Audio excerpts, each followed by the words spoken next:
So hello everyone and welcome to r0ach Productions. So my name is Lee and this is Alan. Now we're actually quite lucky to have two guests with us for this conversation. So we have the Travellers. Now we call them the Travellers because they've got kind of an interesting tale of the history that they've lived and so on and so forth. Right, so before we would invite them on to r0ach Productions in order to tell us a little bit about their journey into the paranormal. So thank you for being on r0ach Productions. Thank you for having me. Thank you. Mm-hmm. Nice to see you. Nice to see you, Alan, as always. Thank you. Yep. So we've been talking about different paranormal experiences and stuff like that. I was wondering if you could kind of like tell our audience about these different experiences and how they've affected you and so on and so forth. First thing I remember, I think the youngest memory I have of anything being a little frightening was maybe when I was 6 or 7. Me and my cousin were having a sleepover, and I lived in this very, very small place. And there was one night we were like literally just walking up the corridor, and I was going to the bathroom. We always went together because, you know, scary at night. And we went into the bathroom. Everything was fine. We had an issue with the loft. I always had a feeling there was something quite off. But every time we'd come back, the loft would be like ajar, just ever so slightly open. And this would happen every single time that me and her were together when we were younger, just in this house. And that was the only thing that happened, I think, in that house. I think I had more stuff happen when I moved back into where I used to live. But that was my very first memory of anything really, like any kind of scariness, I think. Yeah. It wasn't until I became about, I think, 11, 12, 13 was when I was more aware of what was maybe going on. Oh, okay. Yeah. And who did you live with at the time? Your mum and dad? So my mum at that time, yeah. I used to live with my granny when I was wee, but it wasn't until, I think I must have left there when I was about, I was about 6 when I moved back home with my mum, and then we moved out of the area for a wee bit. Yeah, so with regards to your gran, I remember you telling me about your gran. Could you, if you don't mind, would you mind sharing with the audience the history with your gran? So my granny is a gypsy traveller. So is my granda. They came from gypsy family who hated each other, so they had to kind of run away. And they did that and came back married, and with my uncle. So there was pretty much nobody could do anything about that. So, but growing up, we always used to say, never underestimate what my granny said, because every time she said something, you could be guaranteed that it would come true. Without a doubt. So we never underestimated anything she said, and she was always a very weird woman. I would hear her talking to herself quite often, and when I heard her talking to herself, it was like she was having a conversation with another person. She would have the correct pauses, the correct sort of things where we're having a conversation back and forth. And I'd asked her one day who she was talking to, and she said my granda. But my granda had been dead for quite some time. I never asked her again after that, because I somewhat believed her, I think, as a kid. I didn't actually visibly witness my granny messing about with anything myself, but I heard a lot of stories from my mum and my dad of the things that she used to do. She was just your average gypsy woman, really, like tea leaves, palm reading, tarot cards, that type of thing. But the one thing my dad told me was she used to mess about with a bit of black magic as well, which caused a lot of problems. And she predicted some stuff that happened, and that was the reason she stopped doing it. That's why we never witnessed her doing anything. It was just obviously my mom and my dad that witnessed it, because she really, really scared herself. Yeah. I mean, She scared herself. And most of the things that she said, did they come true? Oh yeah. Did. There was an incident where we were in my granny's house as teenagers. She said to us, do not go under the car bridge, which is a place next to where I live. Yes. She says, because there's something going to happen, something serious going to happen. Every single one of you need to stay away from there. I stayed away from there. 3 of my cousins, male cousins, and one of my female cousins didn't. And yeah, really bad stuff happened that night. No. Yes. so it's kind of like a premonition then, really. You know, it's like she Tell foresees me something. where I was, what I was doing, who I was with. She could see all this happen. Explanation to how she knew these things.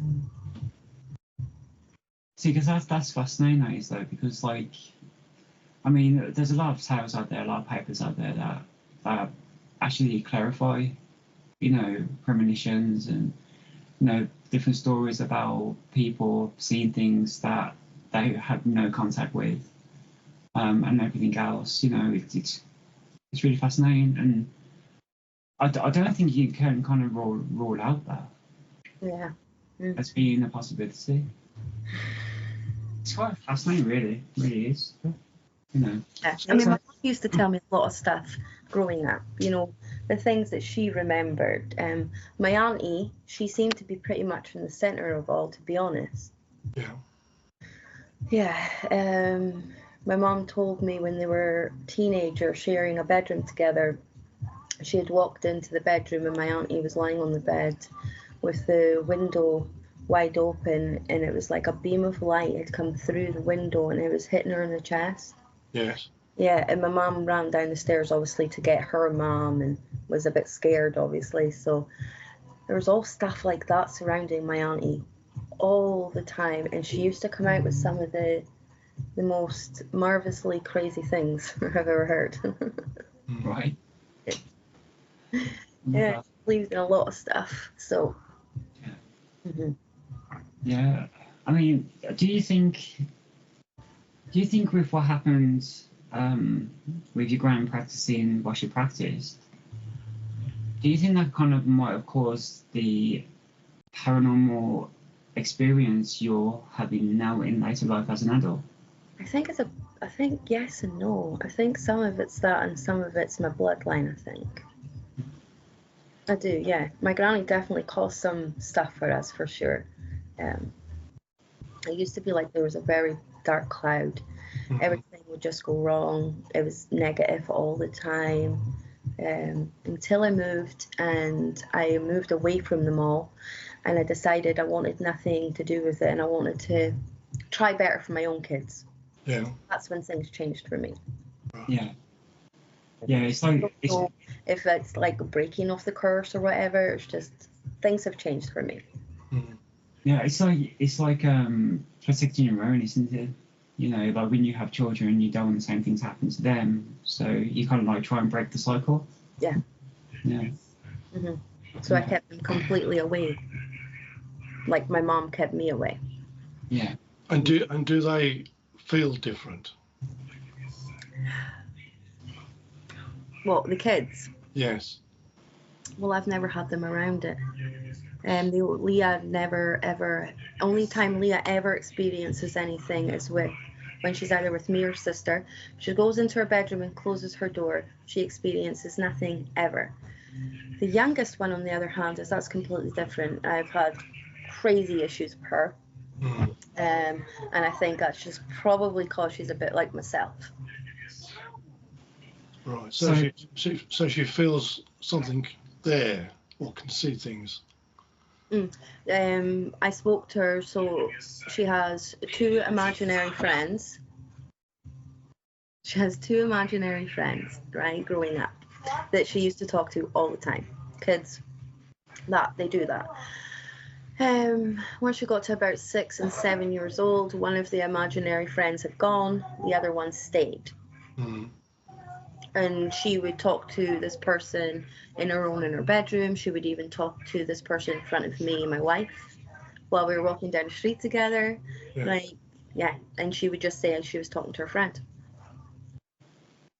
Yeah. And See, did she ever tell you what they were saying to each other? No. so okay, just to say to our audience, now we've done some research about this, about children and the paranormal. Now, it's a known fact that children are more open to spirits and entities and stuff like that. Now, the research that we've done is that we've kind of seen it as, because children are so open to the paranormal, they have a better concept of the paranormal, but they don't recognize it as the paranormal, or they just see it as the traveller just said, right? That they see it as an imaginary friend, right? As children do. Now, there are some documented cases of parents walking into children's bedrooms and having a glimpse of that child talking and seeing a black shadow of the direction that child is facing when they're talking. And then when they approach that child, the shadow's gone. So there are documented cases of that, and it's really fascinating. It's really fascinating. And it is scary. I mean, I've never noticed anything like that with her, but I have seen the child that she's talking about. If that's who she's talking to. Yeah. I have one time with my eldest daughter, actually. I'm so glad to have her there as a witness, honestly, because it can be hard sometimes. Yeah. Yeah. It's not So that she witnessed it with me, so that was really good. I mean, it is crazy though sometimes when you try and talk about the paranormal stuff like that, people just think you're crazy. Yeah. But yeah, they just don't know, do they really? Every time I talk to my sister about this stuff, she puts it in such a really good way. She says to me all the time that she believes that I believe what I'm saying. It's just hard for her to believe. Yeah. It's kind of like the Orb conversation that me and Alan keep going. Well, we won't talk about that. It's strange because when we went to Brown's Oval Hall, even though we had these, the cat balls going off when we weren't in the room, because we always set up cat balls in the room where we go and stay, and then we put the camera there. We go downstairs or whatever we do, and then come back and then we review the footage. But this particular night, Lee, I think it was about 11 o'clock at night, Lee had fallen asleep. And I was looking at the sofa where we'd put one of these cat balls. And within seconds, really, the cat ball went off. And then it was like a few seconds, minutes, and then it came on again. Yeah. It did that 3 times. And I was watching it do it because I was enthralled. I was excited and thinking, well, somebody's in the room, but I can't see them, can't feel them. But there's somebody in the room. But Lee was fast asleep. And I hate it. But what we didn't see was orbs. We didn't see one orb in the whole of the house, which is unusual, really. Did you show Alan the pictures that I sent you? I haven't, no, because I haven't been, I didn't want to show Alan because he's got the kids in it. I mean, the orb subject on its own is like, it's like an encyclopedia, isn't it? You can talk about it for a long time, because even now that we've seen the orbs on camera, we don't know what they are. We don't know what they represent or what they're made of or anything really. Yeah. All we see is what they do. I know. And of course, the other thing is that they do communicate, but in a particular way. Mm-hmm.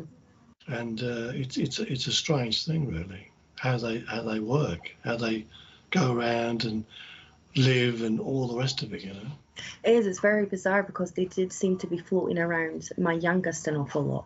Did they? Yes. Right. Yeah. And Yeah. it was the two of them that was in the picture together. So, yeah. It is. It's such a fascinating concept. It really is. So speaking about all the activity and stuff like that, I mean, you did tell me about some activity you've both been experiencing in your home now. So she didn't know what she was getting into. No. Well, he I gave did me a warn heads her. up before I actually came over. did You warn know, her. she let me know about the situation that happened with like Leah's ex and stuff like that. You know, That was funny though. I which will was admit, hilarious. that was Showed funny. me the messages from him, like Poor boy. he definitely seen floating head in that doorway Yeah, he definitely did. that smiled at him. Yeah, A he floating did. head. Oh yeah. This Well- man smiled at him. Well, wait, it's not quite a floating No, head. well, that's what you could see, No, and that's the way he described it in the text. it was. It looked like a floating head, like a transparent floating head. Terrifying. I've lived in this house for a long, long time, so I know exactly what they're talking about. Yeah. There is a gentleman in the bedroom there who likes to peer around the door, like just around the corner, Yeah. and he likes to look you in the eye, and he likes to smile at you. And how old is this guy? How old is So this is an older gentleman, and all I ever see, usually for me, I always catch things in the corner of my eye. It's very rare if I catch it. Like my cousin, on the other hand, she's different. She definitely sees things full on. But he always just looks like he's peering round the door, sort of looking at you with a silly smile on his face. Yeah. When the young boy sent me a message, because I was out of the house, I did warn him too when he was in the house that these things did happen. And he says to me, "I know you warned me, but I didn't believe you." Mm-hmm. And he's like, "What do now?" Yeah. At least he didn't say, "I don't believe you," and they don't happen.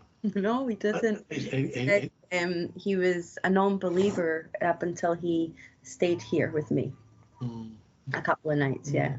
Because when you mention things like this, even a rational person would say that it's not true, isn't it? You know, Well, that's what he said to start with. He just thought I was being, obviously, people think you're crazy until they stay a night, and then come back Yes. and tell me you're crazy. Mhm. Come stay a night. Yeah, it's true though, isn't it? You know, unless people experience it, they don't actually really know.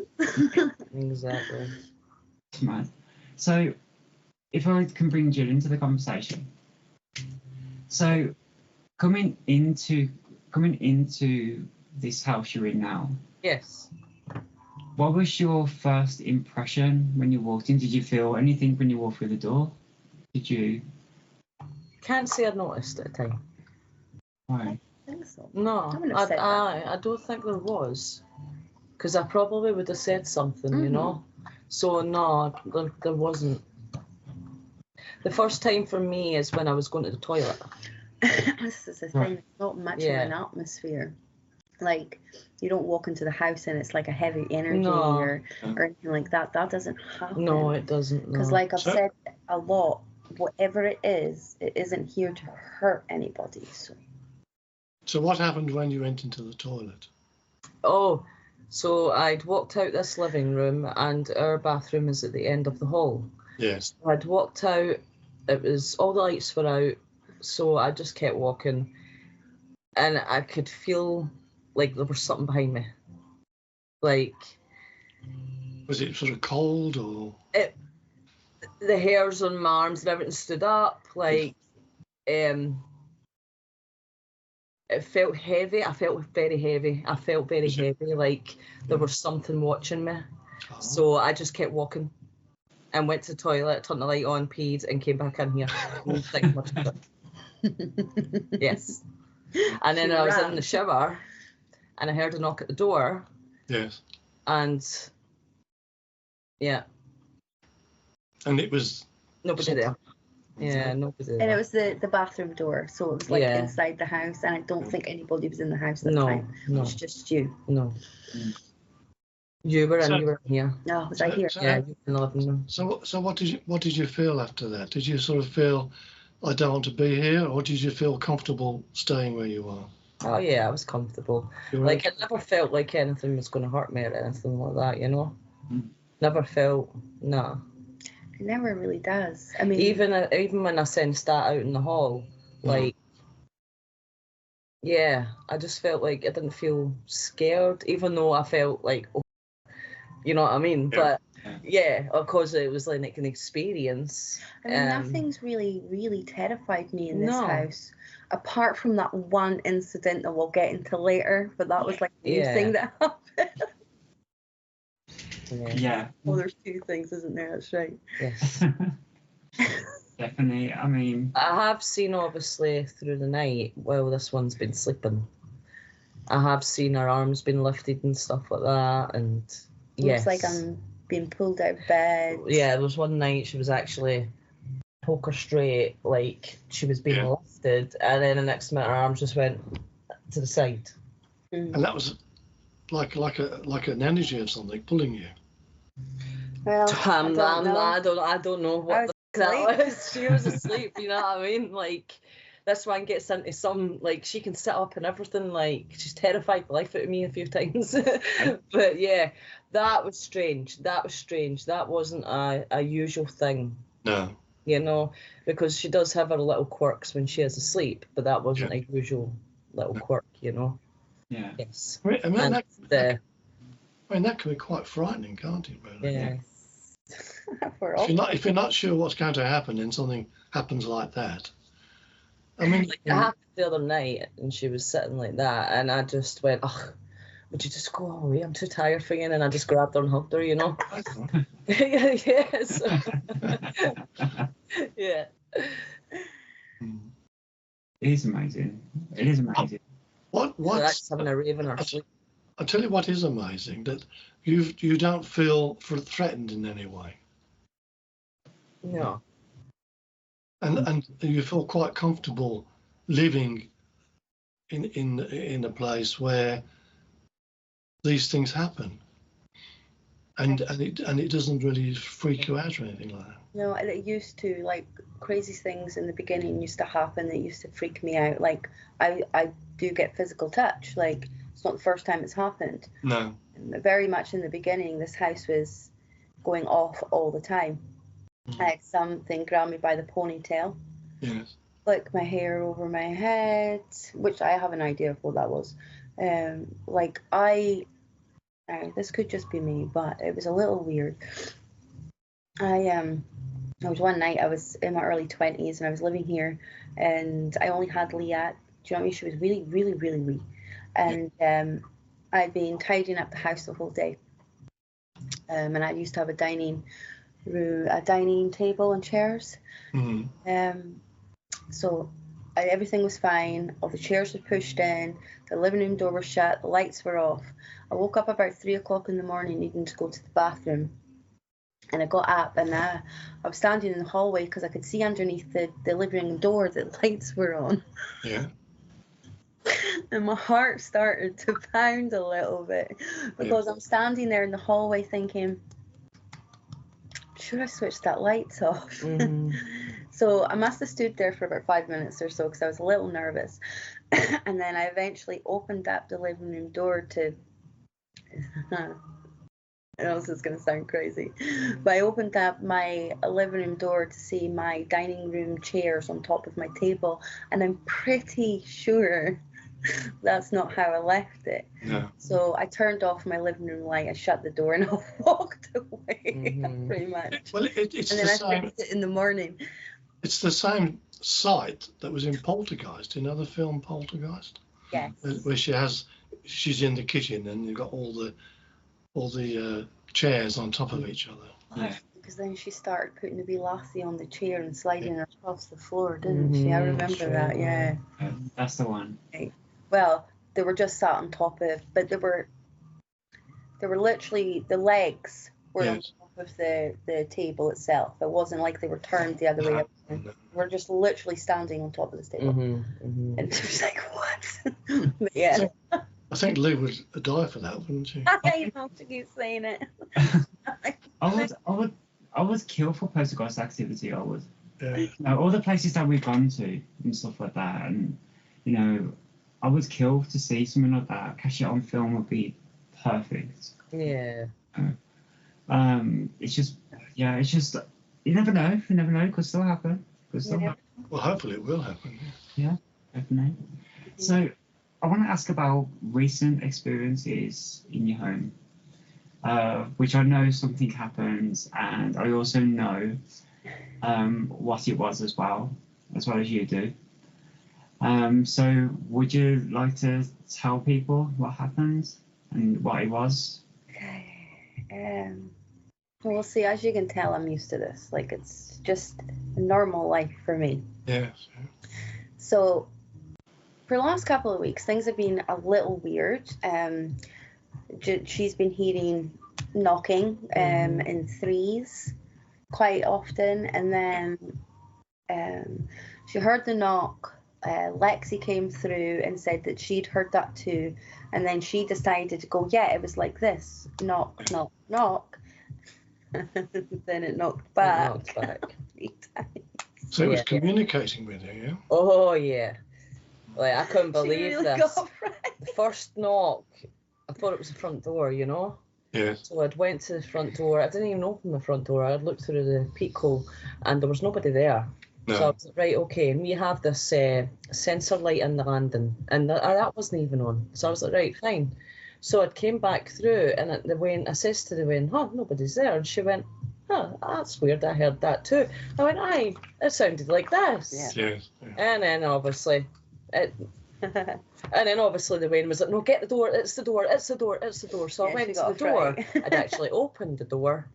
There's nobody there. No. And there No. wouldn't even have been like, because she was like, is it sure it wasn't the kids running away?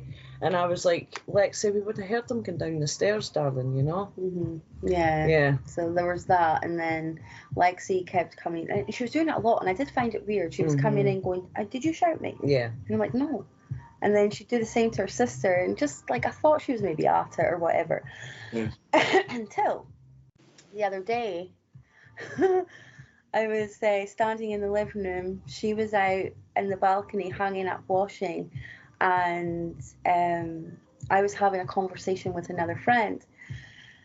And I was just standing there chatting away to her, and the next minute all I heard in my ear was Mum. And listen, I know what my children sound like. I know what their voices sound like. I would know them from a million miles away. Yeah. And that sounded like my eldest child. You know, and the first reaction I had was to turn around. When I noticed that there was nobody there, my wee heart started pounding a little bit. And I walked out into the hallway and sort of looked up and down the hallway. And I don't know why, but I just very so slightly whispered and went, Leah, right? But with nothing. And then I walked into my daughter's room and I looked at her and I goes, you've been sitting here this whole time, haven't you? And she was like, yeah, why? So obviously it wasn't her. So that was when the panic set in, and that's when I realised what was in my house. Yeah. And that somebody had maybe brought in a mimic. Yeah. Now, if you guys don't know what a mimic is, And I knew that was new. That was definitely a new thing that was happening. So a mimic is it's a spirit, it's an entity. It's actually not a very nice one. And what they do is that they emulate their surroundings. So obviously in your house, obviously you've got children, you've got Jill, you've got the kids, you got sounds and stuff like that, you know, knocking, so on and so forth. And what they do is that they mimic that to try and get your attention. And then they kind of feed on that. They feed on the attention. So, yeah, sorry, would you like to continue with what happened next? Yeah, so obviously I went into a panic and I was like, nope, I'm not doing that. So I've been meaning to sage the house for some time now, thinking it would be a good idea. So yeah, because my panic in that moment, I thought I'm going to have to do it now because I can't allow this to continue because it's clearly been going on for a few weeks. Yeah.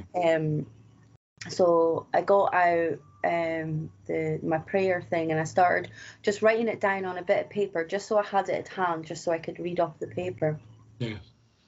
And while I was doing this, I could feel the anxiety just slowly just building and building and building, and I started shaking. I was literally shaking, and the palms of my hands were just literally so sweaty, really, really bad. And then I wrote that down, but I was still literally having these anxieties going through my body. It was really, really bad. Yeah. So I got the sage, and then I started going through the house, to sage the house. It was very difficult to do because I kept mixing my words. My voice was shaking. The palms of my hands were still really, really sweaty.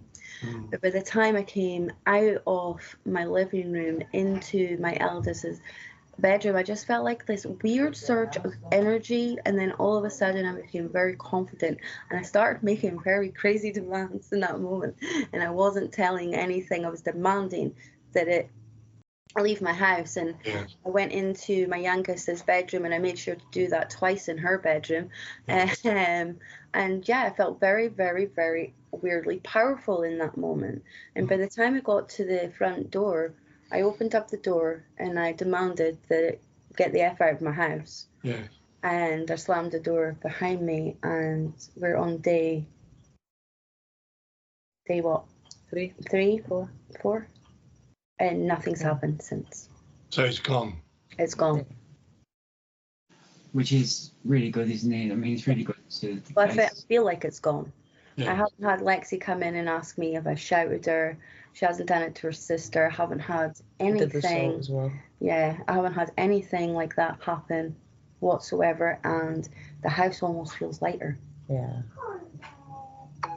See, and No, but whatever it was, it worked. Even that, it was strange. Even the next day when we got up, everybody got up in a good mood. The house was all tidied for a certain time. Both of them tidied up their bedrooms. See, we were have I died and gone to the other side? This is good. We need to sage every day. It was such a change in attitude, wasn't it? Yeah, it was definitely lighter. Mm-hmm. Yeah, and even though we've fallen, we've all she's they're still behaving certain ways on and off. It's gotten better, and as the days go on, things are getting better. Kind of like a behavioural change, hasn't it, since? That's what I mean. Yeah. Yeah.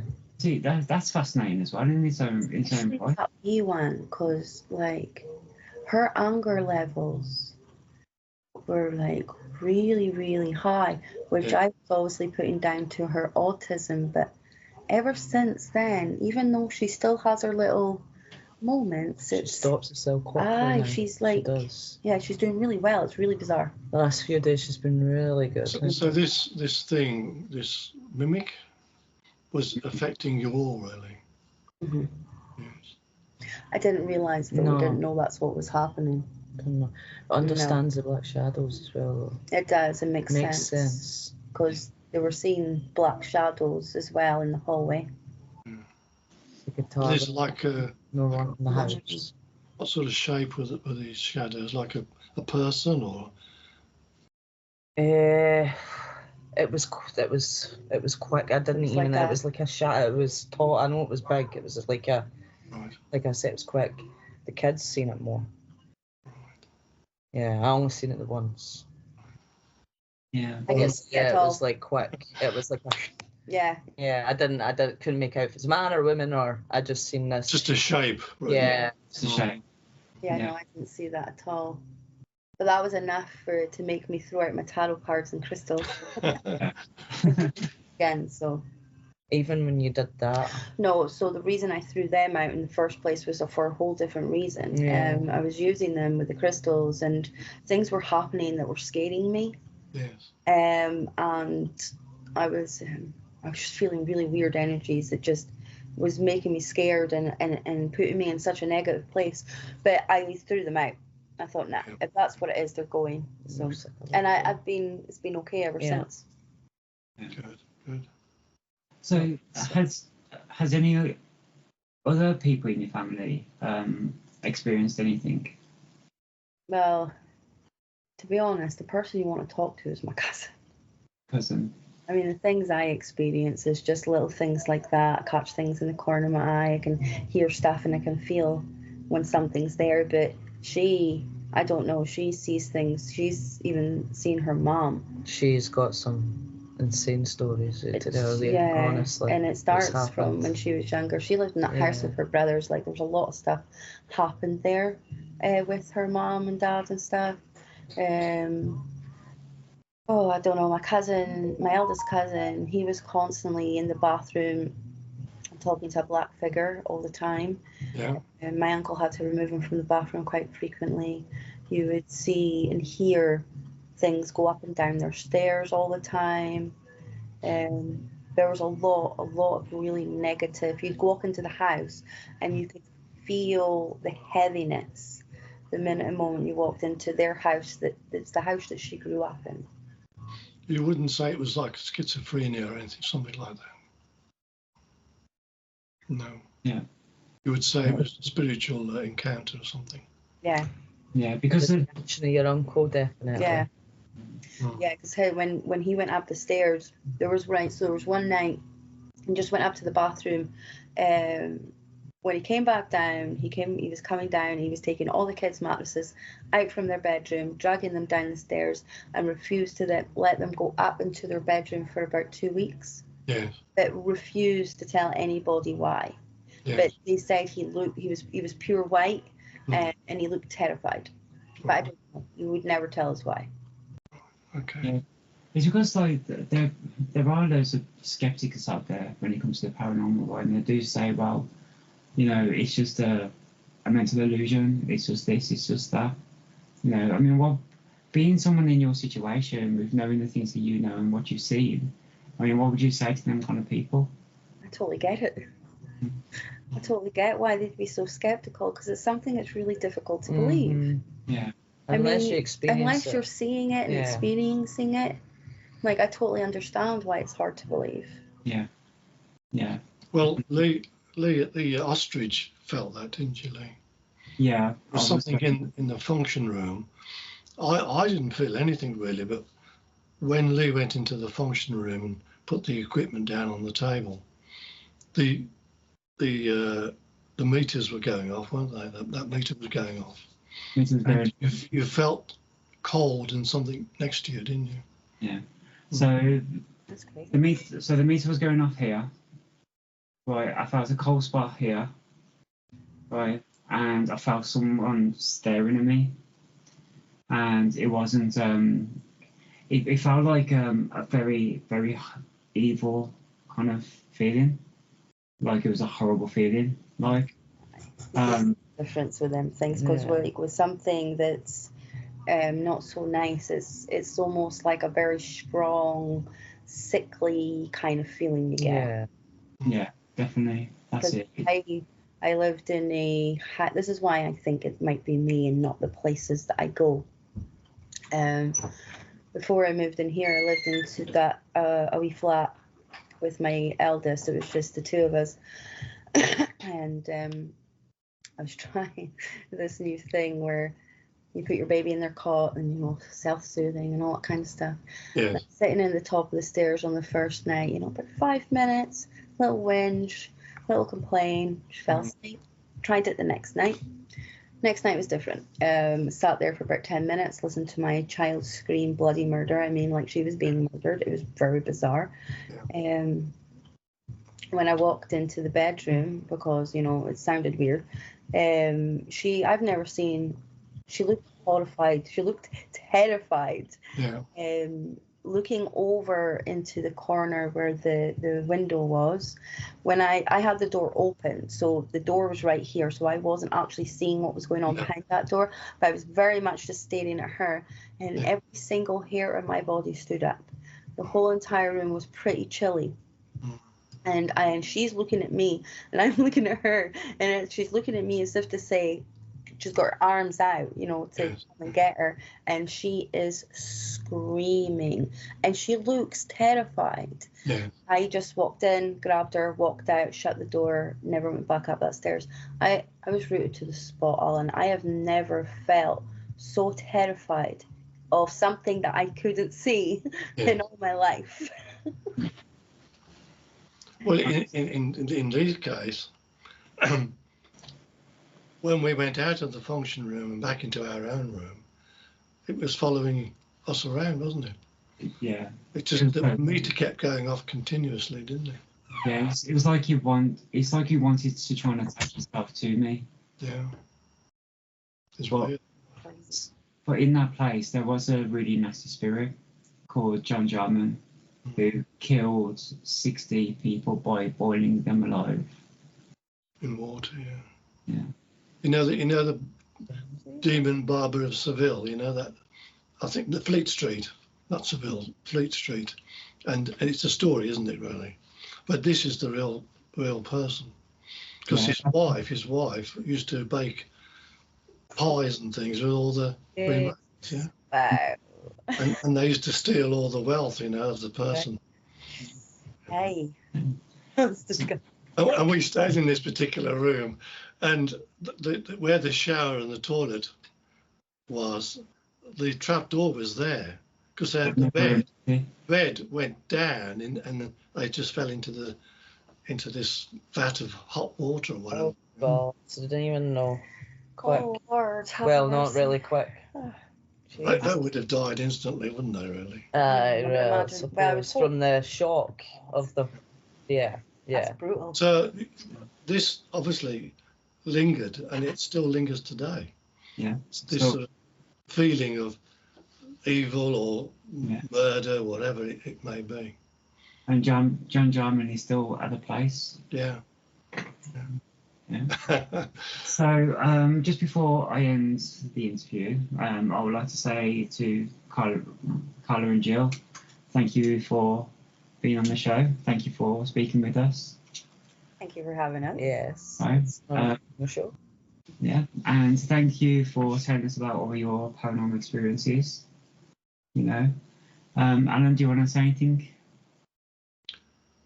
Yeah, it's fascinating, really, for me.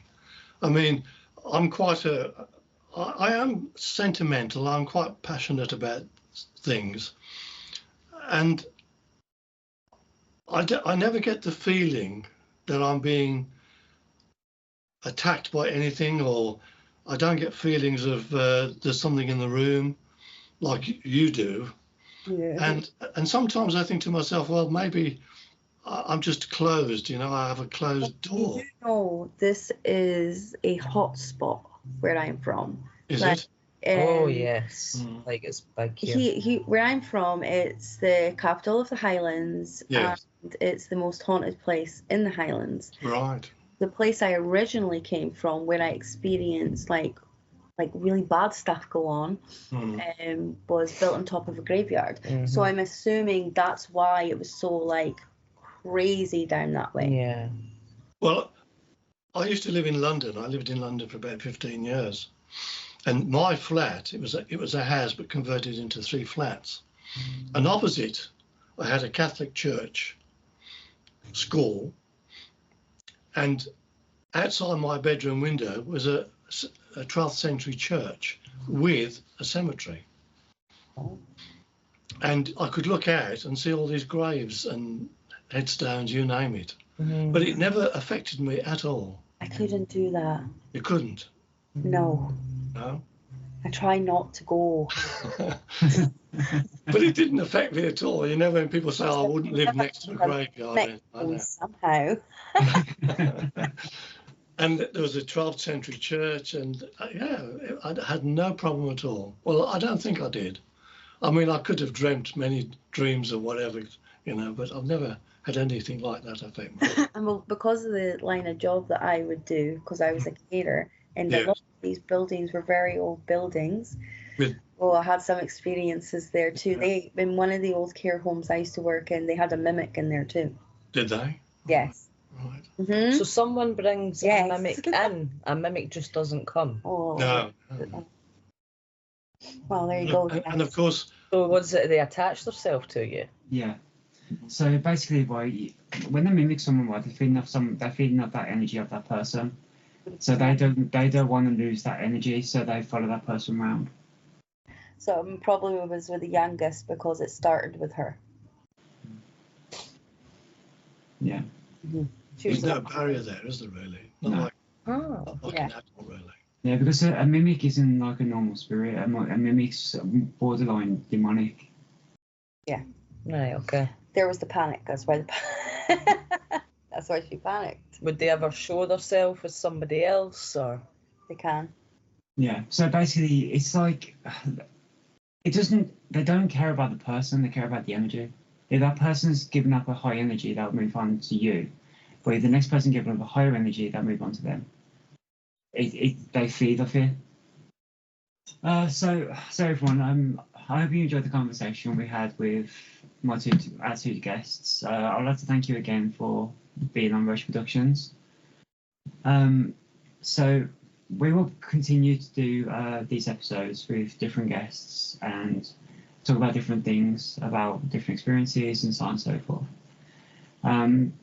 But we are planning to go on a paranormal investigation with the Travellers.